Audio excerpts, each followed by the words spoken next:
The explosion was reported inside the Afghan capital's so-called green zone, home to government buildings and numerous foreign embassies. At least another 21 people were injured in the attack. We received 12 victims in our hospital. 3 of the victims died, which includes a woman as well. The other 9 victims are under treatment. Office workers were coming out from work and I was on my way to buy a jacket when the explosion occurred. I don't know what happened next. Bilal Sarwary joins us now from Kabul. So once again, an attack in a supposedly secure part of Kabul, Bilal. Exactly. I think this is now clearly another front line for the Afghan government and its international allies, is to be prepared for these sort of attacks in major cities, including Kabul. What is very significant that this time the attacker managed to get past a police checkpost. Several of the buildings belonging to several Western embassies were fortified. We saw more protection. I was able to drive through this area almost a week ago, so you could see visible security steps.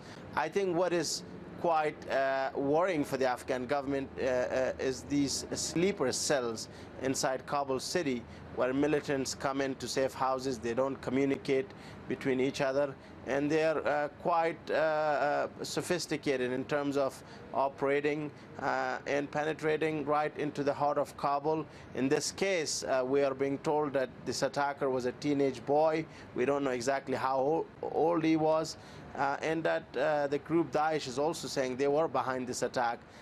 This is coming at a time when we see the Americans escalating in the provinces. We see more airstrikes almost on daily basis. There are airstrikes in many of the provinces, and the Taliban and other militant groups are clearly now shifting the focus from villages and districts into bigger cities like Kabul. Bilal, we talk about Afghan security every time there's an incident of this type. In your opinion, how can this situation be improved?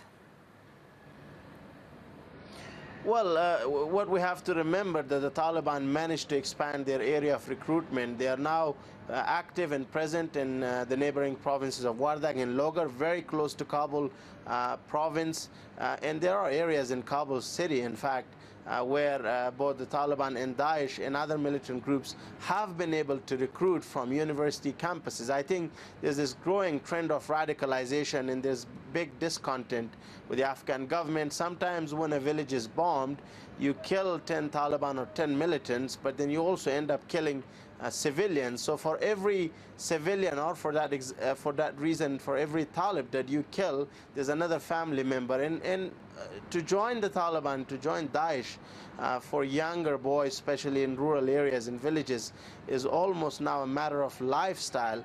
I mean, you get a motorbike, you get a walkie-talkie, you get glasses, and unfortunately, that's the tragedy of this country, that you're now almost talking about 4 generations where they grow up and they see fighting as an incentive, because they don't see any other hope because of the situation, the environment in which they're living.